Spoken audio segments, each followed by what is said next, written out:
Salut à tous! On se retrouve aujourd'hui pour tester encore un petit graveur laser. Et oui, mon troisième graveur laser. Et celui-là, voilà, il est ici, c'est le Wenlux K8.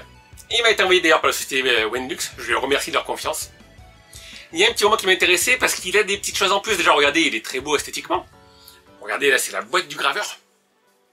Vous voyez, il est monobloc. On dirait presque un mini four ou un frigo, regardez. Ici, vous avez la porte, elle n'est pas branchée, donc vous n'aurez pas la lumière. Et voilà, là, vous avez une petite plaque à l'intérieur que vous allez pouvoir monter et descendre grâce à une molette. Vous ajusterez la pièce à graver par rapport au rayon laser. Voilà, vous verrez, il y a une petite pige, c'est bien. C'est plus à vous de bouger le pointeur laser, vous ajustez juste le plateau pour mettre l'objet à la bonne hauteur. Et le petit plus de cet appareil, c'est pour ça que je le voulais. Alors, il fait 13 par 13 cm maximum en gravure. Le petit plus, c'est qu'il y a une caméra de 2 mégapixels dedans. Et ça change tout, c'est pour ça que je vais tester ce modèle. Voilà, outre le fait qu'il est très beau esthétiquement. Vous le voyez là. Regardez, il y a une porte à l'arrière. Sur le côté, un petit trou pour la ventilation. Une porte à l'avant. Et ici, vous avez la petite molette. Je vous montrerai après comment ça marche. Voilà, il est monobloc. Vous le recevez, vous le branchez. Alors moi, quand j'ai branché, il faisait scrouch.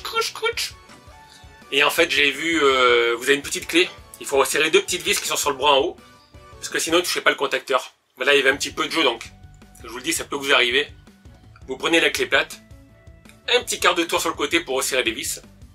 Et après, vous le branchez, vous mettez... Alors là, on va essayer avec leur logiciel à eux. Voilà, c'est Cutlabs. C'est pas ce que je préfère, mais c'est pour vous montrer, pour vous, si vous y connaissez rien. Il est reconnu. Pour utiliser la caméra, il faudra le brancher en Wi-Fi. Voilà, par USB, la caméra ne marchera pas. Pour Lightburn, on verra dans une autre vidéo, j'ai vu qu'il y avait un petit logiciel pour faire reconnaître la caméra. Ça serait bien parce que Lightburn est un logiciel payant, mais je suis habitué, il y a plus de fonctions. Cutlab est plus simple, c'est-à-dire que là, par exemple, vous allez faire vos dessins à part, et après vous les mettrez dessus. Il y a moins de fonctions. Et voilà, vous allez voir ces petits trucs, la caméra, et la caméra, à quoi ça sert, vous allez me dire. Et bien regardez ce petit sous-verre, vous voyez, il y a une épaisseur autour. Vous voulez graver un dessin à l'intérieur, et parfaitement le centré, c'est pas toujours des plus précis, alors vous pouvez faire une prévisualisation du rayon laser, mais bon, pour ajuster au millimètre près, vous mettez votre logiciel, vous prenez une photo grâce à la caméra, et après dans le logiciel, ben, vous centrez bien votre dessin. Et voilà, de ça on obtient ça qui est quasiment parfait. Hein. Vous voyez. Vous lancez la gravure, vous l'adaptez. Pareil sur les sous-verres ardoises. En plus, vous pouvez même modifier le dessin pour l'élargir, voilà, si ça met le cercle n'est pas parfait. Donc ça c'est bien. Ça sera pratique aussi, par exemple, pour faire des, hop là, des petits marque-tapages, un marque-page. Voilà, un marque-page, là on va faire peut-être un ouvre-boîte à des porte-clés. En fait, vous posez votre objet dans n'importe quel sens, sur le plateau. Vous prenez la photo grâce au logiciel. Et après, dans le logiciel, vous voyez à quel endroit vous pouvez graver. Voilà, vous avez votre objet qui apparaît en photo. Et vous pouvez bien centrer votre dessin. Et ça, c'est vraiment sympa. Alors, le graveur est un peu petit, hein, c'est du 13 par 13 cm. Je l'ai en 5 watts, ils font du 10 watts. Ils font plus petit, mais ne prenez pas plus petit. Mais pour ceux qui veulent débuter, peut-être, je vous ai dit, je ferai une vidéo, lancer un petit commerce, voir qu'est-ce qu'on peut vendre avec. C'est un beau petit appareil. Alors, encore une fois, je vous remonte, on dirait un mini-four. Il est compact. Vous n'avez pas besoin de mettre de lunettes, parce que vous avez vu, vous avez les portes. Voilà, vous avez les portes ici. Les portes ont le verre, plutôt le plexi, qui empêche quand ça abîme les rétines. Donc c'est tout en un, vous le déballez, éventuellement vous resserrez les vis, vous le branchez et après vous lancez au travail. Donc écoutez, je vous propose qu'on regarde le graveur de plus près puis qu'on voit un petit peu ce que j'ai pu faire dessus. Voilà, un décapsuleur de bouteille je vais faire.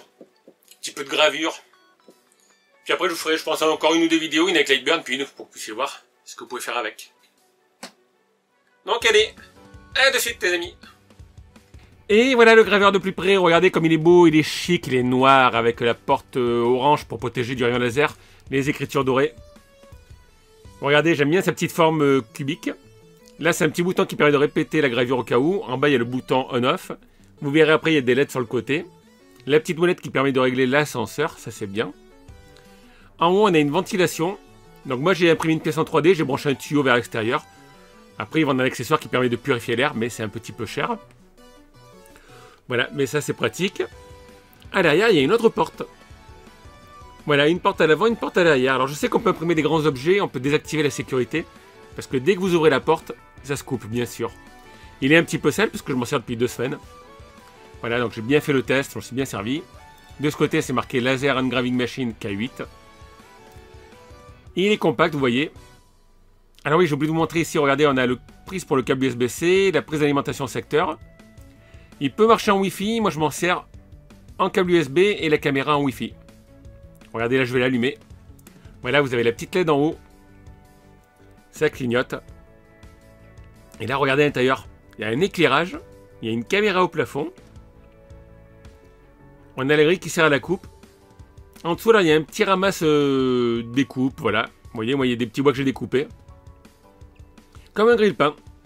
Voilà, vous avez juste à tirer le tiroir et ajouter ça à la poubelle. Et ce qui est bien, là, c'est le plateau. Regardez, je mets mon décapsuleur. Je le pose ici. Et là, on a la pige, voilà, pour régler le focus du laser. Alors, par contre, il y a juste un petit défaut, là, c'est qu'on ne peut pas le déplacer à la main s'il est allumé. Donc là, je l'éteins. Normalement, vous faites ça sur votre logiciel, là, vous allez à droite, à gauche. Vous voyez, là, c'est pas à la hauteur, je vais tourner l'ascenseur. Et comme ça, voilà, on est sûr que c'est à la bonne distance. Hop. Je vais remettre la pige sur le côté, elle est aimantée. Je peux le rallumer. J'ai plus qu'à fermer la porte. Sur mon logiciel de gravure, je remets le laser au bon endroit et je peux lancer la gravure. Et ce qui est bien, vous voyez, avec cette hauteur, ça vous permet des gros objets. Voilà, si vous avez un coffre en bois, ben, vous pouvez descendre assez bas quand même. Donc il y a la petite caméra qui fait 2 mégapixels. Je vous rappelle que la zone de gravure, c'est 13 par 13 cm. Alors là, c'est les deux vis qu'il faut resserrer. Voilà, moi j'ai dû les resserrer. Sinon, voilà, l'appareil faisait un petit bruit bizarre. Donc un petit coup de clé, c'est vite fait. Hein. Vous mettez votre objet dedans, il est à la bonne hauteur, vous avez fait le focus laser, vous refermez. Et après, vous pouvez lancer la gravure et vous n'avez pas besoin de mettre de lunettes. C'est protégé, et si vous ouvrez la porte en cours de gravure, la gravure se met en pause, le rayon laser s'arrête, et quand vous refermez, ça repart. Donc ça, c'est bien, voilà, c'est entièrement sécurisé. Vous n'avez pas besoin, comme le premier modèle que j'avais testé d'une autre marque, à mettre un cache orange. Voilà. Et puis là, après, regardez, donc il est vierge. Et hop, quand j'ai gravé, ben, c'est devenu comme ça. Voilà. Beer is coming. Un petit truc sur Game of Thrones amusant. Voilà, ça c'est bien si vous voulez faire des marque-pages, des sous-verts, des petits travaux minutieux. C'est idéal. C'est vraiment le petit appareil de bureau. Donc regardez, on va regarder un petit peu ce que j'ai fait. Je vais vous montrer comment ça marche vite fait, voilà. Voilà ce que j'ai pu graver avec cette machine. Voilà, donc là c'est Cutlabs, je suis pas très fan, mais je voulais vous montrer comment ça marche. Vous mettez une image, d'abord vous prenez la photo, vous voyez, et vous pouvez l'ajuster parfaitement sur votre sous-vert. Voilà, ça c'est bien. Par contre, ne mettez pas de logiciel en français parce que la traduction n'est pas terrible. Voilà. Donc je mets mon image, alors à chaque fois du coup il y a le blanc. Et puis ensuite, ben, j'ai plus qu'à lancer, et là vous avez une vitesse rapide. Vous voyez le graveur qui se met en action. Voilà, il est assez rapide pour la gravure, hein. La découpe du bois ou la gravure du métal, par contre, là, il faudra aller lentement. Mais là, je crois que j'étais en 3700 à 100%. Voilà, ça va assez vite. Il y a aussi un petit défaut sur le logiciel Cutlabs, c'est que vous n'avez pas le temps d'impression. Il n'y a pas marqué combien de temps ça va prendre. Ça, c'est un petit peu pénible. Et ici, je vous montre pareil sur le bois, donc mon fameux sous-vert où il y a un décalage. Ben, vous voyez, vous le mettez, vous prenez une photo. Vous avez un petit bouton à cliquer. Je mets mon PNG. J'ajuste. Donc avant, il faudra bien sûr calibrer la caméra. Voilà, là c'est presque parfait. On peut pivoter aussi un petit peu l'image. J'ai plus qu'à choisir mes paramètres. Et après, ben hop, je lance ma gravure. Voilà. Et là, regardez, ça donne ça. C'est assez rapide. Alors bien sûr, malheureusement, je vais couper sur la vidéo trop longue, mais vous pouvez bien sûr zoomer sur l'image. Voilà, avec la molette de la souris, vous pouvez zoomer, dézoomer. Là, ça grave. Alors, j'ai pas branché le tuyau sur le côté. Vous voyez que l'appareil clignote en bleu quand il y a la gravure. Et après, vous allez voir le résultat. Le résultat est quand même pas mal, je trouve. Voilà, là, c'est comme si on sortait un gâteau du four. Hein. Ça me fait vraiment penser à un mini-four. La gravure est finie. Hop, je le sors et regardez. C'est quasi parfait. Ça, c'est top. Alors là, voilà, je vous montre un petit peu ce que j'ai imprimé depuis 2 semaines. Donc là, c'est du cuir qui est fourni avec. Je crois que j'étais en 3000 à 100%. Et je me suis imprimé le logo de Witcher. Voilà, et ça n'a pas traversé. C'est à vous après de faire une grille, comme d'habitude, une grille de laser. Une grille de coupe, une grille d'impression. Et vous connaissez vos réglages. Ici, ben, un de mes classiques, donc un sous-vert Goldorak, je vous montrerai après si je fais avec Dragon Ball. Les sous-verts Ardos, c'est bien parce que ça sent pas. Il n'y a pas d'odeur. Voilà. Petite gravure classique. Alors là, voilà, c'est soit en bois, vous voyez, c'est pareil. Ici, il me fallait la caméra. Comme ça, j'ai à peu près bien centré. Alors, les couleurs sont différentes parce que c'est les couches de bois. Et j'ai pu faire mes sous-verts One Piece. Voilà, j'ai fait un comme cela. Après, bien sûr, vous pouvez les vernir aussi. Là, j'ai pris le bois le moins cher. Hein. Et là, j'ai fait l'ami, regardez. Voilà, suivant comme vous regardez, ça ressort plus ou moins foncé. Mais ça, c'est bien, franchement. Alors ça, vous pouvez découper du papier cartonné. Donc là, normalement, c'est un décor un petit peu... un petit paysage lunaire. Bah, j'avais pas de papier noir, je suis désolé, je vous ai fait comme ça. Mais voilà, c'est du carton découpé au laser. Donc là, c'est plutôt du 500, je crois, par 80. Pour les réglages. Après, vous faire des petites compositions. Mon fameux sous-vert, regardez comme il est avant et comme il est après. Voilà, ça c'est l'utilité de la caméra. Vous centrez la caméra. Et voilà, j'ai quand même pu l'imprimer dedans, alors qu'avant c'était pas évident, il fallait faire le focus, enfin faire la zone avec le petit laser, bien mesuré, c'était assez pénible. Donc mes sous-verts Dragon Ball. Le sous-vert Nardoise sur la tâche au milieu, c'est moi qui l'ai faite, désolé. Mais voilà le Vegeta. Vous avez vu, grâce à la caméra, j'ai pu centrer et puis élargir un petit peu l'image sur les côtés. Les fameux décapsuleurs, donc j'ai fait le roi de la fête, avec de la bière. Et ici, le Beer is Coming. Alors là, j'ai fait un côté avec Lightburn et un côté avec Cutlabs. Mais je vous ferai une vidéo sur Lightburn. Voilà, il faut juste regarder leur tuto pour configurer la caméra. La caméra en Wi-Fi, l'imprimante, enfin le graveur en USB. Mais je préfère, c'est plus perfectionné, Lightburn. Mais le logiciel est payant. Ensuite, j'ai fait quoi? Un petit classique, hein, les petits porte-clés à graver. Regardez, un Neo Geo.